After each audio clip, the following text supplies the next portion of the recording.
نحمده ونصلي على رسوله الكريم اما بعد فاعوذ بالله من الشيطان الرجيم بسم الله الرحمن الرحيم رب اشرح لي صدري ويسر لي امري واحلل عقدة من لساني يفقهوا قولي۔ اسلام ایک تعارف، صفحہ نمبر 168 168۔ لوگوں کی مدد کرنا یعنی انسانوں کے کام آنا۔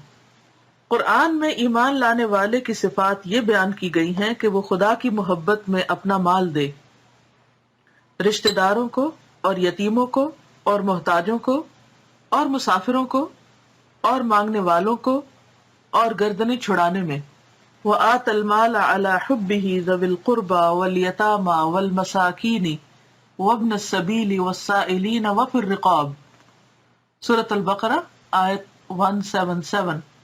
یہ آیت بتاتی ہے کہ کسی آدمی کے اندر جب مومنانہ شخصیت پیدا ہوتی ہے، یعنی ایمان اس کی شخصیت میں سرایت کر جاتا ہے، ایمان اس کی زندگی کے اندر رچ بس جاتا ہے، تو خاندان اور سماج کے دائرہ میں اس کا اظہار کن کن صورتوں میں ہوتا ہے۔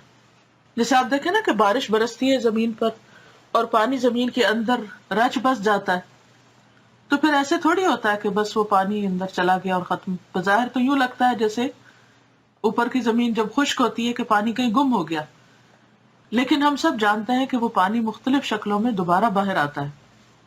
کبھی وہ کسی پودے کے اندر لہلہانے کا سبب بنتا ہے، اس کو رونق اور تازگی بخشتا ہے، اس کی زندگی کا سبب بنتا ہے۔ کبھی وہ واپس بخارات بن کر فضا میں دوبارہ شامل ہو جاتا ہے۔ کبھی ایسا ہوتا ہے کہ وہ زمین کی اور گہرائیوں میں چلا جاتا ہے اور وہاں جو سٹریمز ہیں انڈر سرفیس آف ارتھ، زمین کی سطح کے نیچے جو ندیاں ہیں ان میں شامل ہو جاتا ہے۔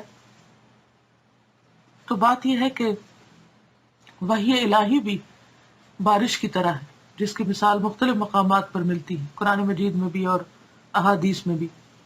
تو جب انسان کے اندر ایمان آتا ہے، دین کا علم آتا ہے اور وہ اس کے دل پر اترتا رہتا ہے، تو وہ بارش جو برستی ہے تو پھر کچھ لوگوں کے اندر جذب ہو جاتی اور وہ ان کی پوری شخصیت میں سرایت کر جاتی۔ جسے دل پورے جسم کو خون پہنچاتا ہے، اسی طرح ان کا وہ علم جو ہے، وہ روحانی دل جو ہے، وہ انسان کی سوچ، انسان کے عمل، انسان کے رویے، اخلاق، کردار، ہر چیز میں جھلکنے لگتا ہے۔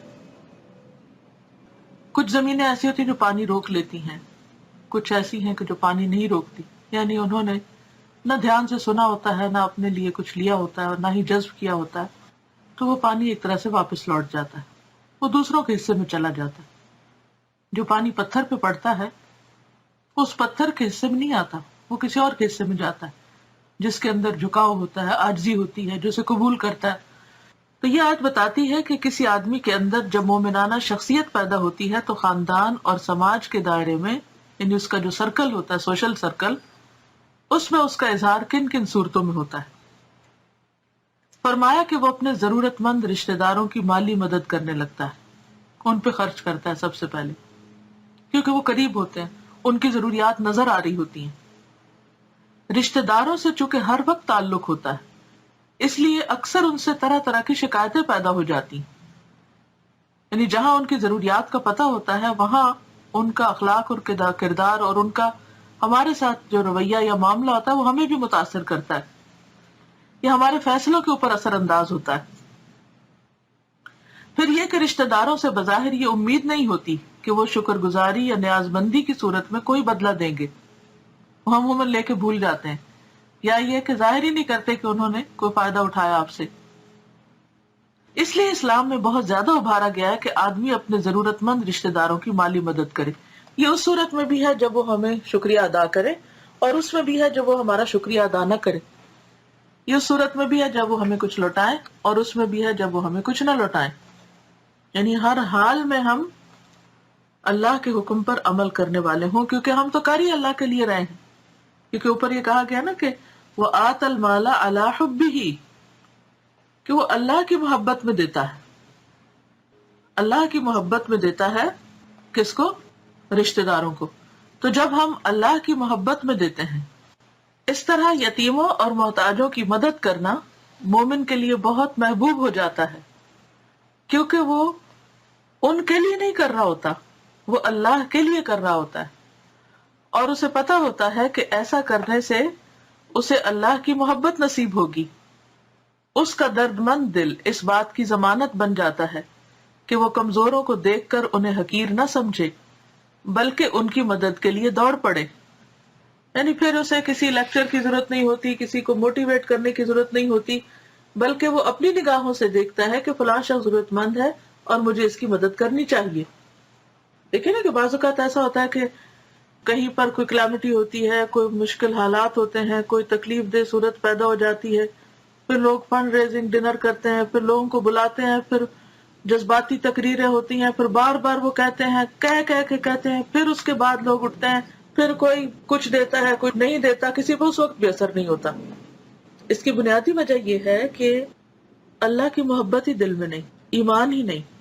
کیونکہ اگر ایمان ہوتا تو وہ ایمان خود بخود انسان کو اس بات پر مجبور کر دیتا کہ تمہارے لیے کچھ کرنے کا وقت آ گیا، اب کرو۔ تو جو حقیقی معنوں میں ایک صاحب ایمان شخص ہوتا ہے، وہ کمزور کو دیکھ کر اسے حقیر نہیں سمجھتا بلکہ اس کی مدد کے لیے دوڑ پڑتا ہے۔ یہی معاملہ مسافر کا ہے۔ مسافر اپنے وطن میں جیسا بھی ہو، مگر جب وہ اپنے گھر سے دور سفر میں ہوتا ہے تو وہ بھی مختلف پہلوؤں سے ضرورت مند بن جاتا ہے، یعنی دوسرے پر ڈیپینڈ کرتا ہے اپنی چھوٹی چھوٹی ضروریات کے لیے۔ یہاں مومن کا ایمانی احساس متحرک ہو جاتا ہے۔ وہ اس وقت تک مطمئن نہیں ہوتا جب تک مسافر کی ضرورت پوری کر کے اسے فارغ نہ کر دے۔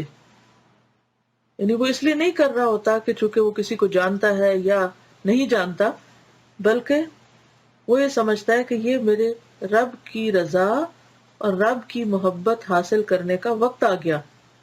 اسی طرح جو لوگ کسی وجہ سے مسائل کے درمیان گھر جائیں، یعنی کسی کلیمٹی کا شکار ہو جائیں، کسی حادثے کا شکار ہو جائیں، جو کسی سماجی روایت کی بندش میں پھنس کر رہ گئے ہوں، بعض اوقات بچیوں کی شادی نہیں ہوتی کہ ان کا جہیز نہیں ہے، ان کے پاس خود اتنا مال نہ ہو کہ وہ اس کو دے کر وہاں سے چھٹکارا حاصل کر سکیں، ایسے لوگوں کو مال دے کر انہیں حالات کی گرفت سے آزاد کرانا بھی مومن کی انسانی خصوصیات میں سے ایک خصوصیت ہے۔ لہذا لوگوں کی مدد کسی بھی طرح، یہاں تو انہوں نے مالی معاملات کو لیا ہے، لیکن بعض اوقات ایسا ہوتا ہے کہ لوگوں کو مال ضرورت نہیں ہوتا، مال ان کے پاس آلریڈی بہت ہوتا ہے، ان کو ہمارا اچھا مشورہ درکار ہوتا ہے، انہیں کسی نہ کسی طرح کی کوئی مورل سپورٹ چاہیے ہوتی ہے، وہ ایموشنل شاک میں ہوتے ہیں، ڈپریشن میں ہوتے ہیں، یا کسی اور دکھ درد تکلیف میں ہوتے ہیں، تو انسان ایسے موقع پر خود غرض اور بے نیاز بن کے نہیں جی سکتا، وہ دوسرے کے دکھ درد کو دیکھتے ہی تڑپ اٹھتا ہے اور اس کی مدد کے لیے دوڑ پڑتا ہے۔ تو اللہ تعالیٰ سے دعا ہے کہ وہ ہمیں عمل کی توفیق عطا فرمائے۔ وآخر دعوانا ان الحمد للہ رب العالمین۔